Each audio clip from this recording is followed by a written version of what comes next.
This is Mac OS Ken. Apple would like to add to its EU statement. More analysts circle ahead of Apple earnings and marking 10 years of Apple Watch. It is Friday, the 25th of April, 2025. I'm Ken Ray, and this is news from Mac OS Ken. Brought to you by yours truly and supported by people like you, patrons through Patreon. Find out more and add your support at patreon.com/MacOSCan. Remember how Apple's statement on this week's fines by the European Union ended with the line, "Despite countless meetings, the Commission continues to move the goalposts every step of the way"? Less than a day later, they have added a line that really shouldn't surprise anybody. Earlier this week, we heard that the European Commission had announced fines against Apple and Meta. Meta was fined €200 million for, probably still having Facebook, while Apple was fined €500 million, roughly $570 million US, for its App Store anti-steering practices.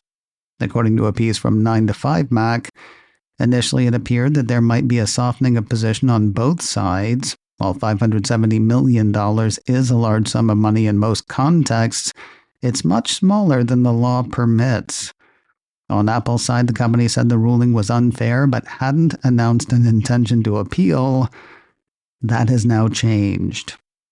Where the statement used to end with the line about the goalpost, it now ends, "Despite countless meetings, the Commission continues to move the goalposts every step of the way. We will appeal and continue engaging with the Commission in service of our European customers." Maybe they should engage and continue appealing. Come hither, look. Maybe show some leg. No? Analysts continue to toss in their 2 cents ahead of Apple's second quarter earnings report set for next Thursday, the 1st of May. Barron's had a few doing that yesterday, including Monness Crespi Hart analyst Brian White. El Blanco, the man from Topeka. He used to work at Topeka Capital Markets. Anyway, he is still out there analyzing Apple, and like his compatriots, he's got an eye on tariffs. Quoting Mr. White, "The biggest concern surrounding the Apple story is the trade war with China. Even under the most favorable outcome, we expect Apple's U.S. prices to increase and manufacturing capacity to continue migrating out of China." Easy peasy, George and Wheezy. White's got a buy rating on Apple shares. His price target on the shares is $260. Of course, uncertainty doesn't only affect investors. Barron's points out even if tariffs don't lead to Apple raising prices, the company could be hurt if consumers reduce their spending on non-essential goods as prices rise for other imported products. Shoppers seem to be buying smartphones now to get ahead of potential price increases in the future. That brings us to a note from Citi analyst Atif Malik. Barron's had him writing, "While the launch of iPhone 16e helped with the demand in the March quarter, we believe the outperformance is mostly driven by demand pull-in concerns over tariffs in the quarter." Sounds like he thinks any boost in iPhone sales last quarter would be a one-off, reflective of people buying while prices are low enough and while they've got the money to do it. Mr. Malik has a buy rating on Apple shares. His price target on the shares is $245. Another analyst has felt the need to trim his Apple target. BofA analyst Wamsi Mohan did the slicing on Thursday. While staying up on Apple, he has lowered his price target on the Cupertino company's shares. Apple 3.0 ran part of a note he wrote explaining himself. He and his have actually upped their revenue expectation for Apple for both the March quarter and the June quarter. Past that, they've lowered revenue estimates further out to adjust for higher costs of navigating a more complex supply chain and for delays in launching an AI-enabled Siri. Mr. Mohan keeps his buy rating on Apple shares. Price target had to drop, though. from $250 to $240. Yesterday was a big day for Apple Watch. It was exactly 10 years earlier, the 24th of April 2015, that Apple's chronometer was actually made available to the first round of buyers. I remember where I was that day, sitting on my couch waiting for FedEx. Eyeing the anniversary, Mac rumors harkened back to Apple's Day 1 press release. From that, they quoted Apple CEO Tim Cook as saying then, "We can't wait for people to start wearing Apple Watch, to easily access information that matters, to interact with the world, and to live a better day by being more aware of their daily activity than ever before." While those first two might be debatable, that last one definitely is a thing that happened. Not only has it gotten people moving, Apple Watch has also played doctor. Nothing kinky. According to the piece, the wearable has helped save countless lives over the past decade, thanks to health and safety features like heart rate measuring, the ECG app, fall detection, sleep apnea notifications, emergency SOS, crash detection, and more. Of course, getting people moving is probably the most consistent thing it's done, and Apple has marked that with a physical memento. I told you earlier this week that the company was giving away physical pins for Global Close Your Rings Day. Well, it did. My special lady friend and I went to our local Apple store midday Thursday. Took a minute or two to get anybody's attention. Surprisingly busy for a weekday.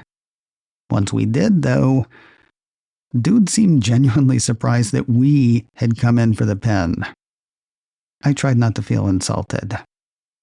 He wanted to know how we had heard about the pin.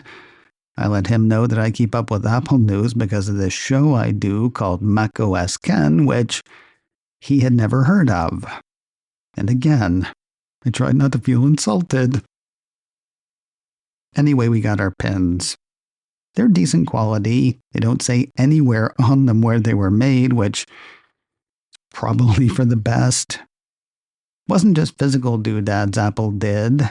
There was also a global Close Your Rings activity challenge that yielded the usual fake medallion and 10 animated stickers, one for each year Apple Watch has been a thing. You got that if you closed your rings, of course.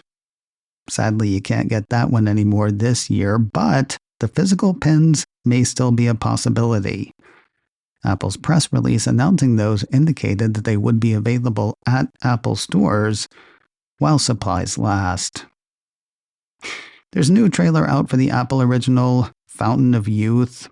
That's the Guy Ritchie adventure film starring John Krasinski, Natalie Portman, and Stanley Tucci, among others.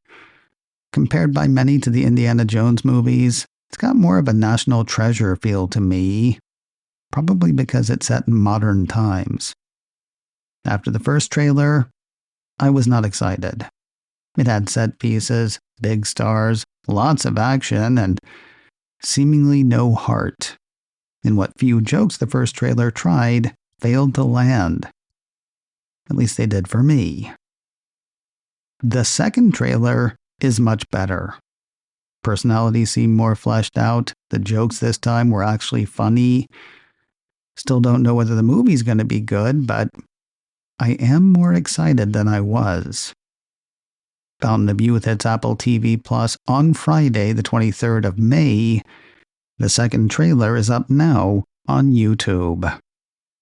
And finally today, I don't listen to a lot of podcasts, usually too busy making them. That said, Apple TV Plus has announced one that I may actually give a listen. The Cupertino streamer issued a press release Thursday teasing Easy Money, the Charles Ponzi story. Yes, that Ponzi, of the Ponzi scheme fame. In 1920, Apple says Ponzi defrauded the modern-day equivalent of $250 million. Quoting the release, the 8-episode docudrama blends immersive storytelling with investigative reporting, exploring the outrageous rise and spectacular downfall of the man behind one of the most iconic scams ever, who became one of the most infamous con artists in history, and reshaped the world of finance. For Apple TV Plus subscribers, all 8 episodes will be available on Monday, the 23rd of June. Non-subscribers can grab the first 2 episodes that day, with remaining episodes dropping 1 per week through the 4th of August. This week on the checklist, brought to you by Secure Mac, we'll revisit last week's OS security updates for those who missed them, and a checklist of ways to protect your privacy on your Mac. Plus, have you heard about those crosswalk units hacked to play AI voices of big tech bigwigs?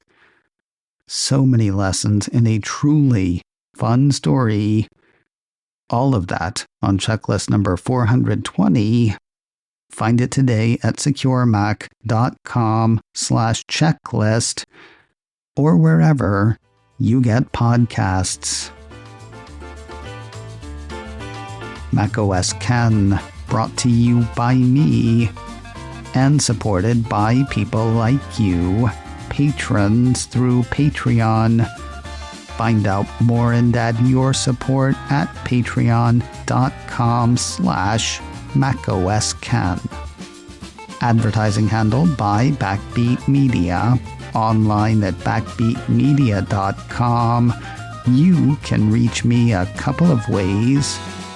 Info at macosken.com or call 716-780-4080. Until next time, that is news from macOS Ken. I'm Ken Ray.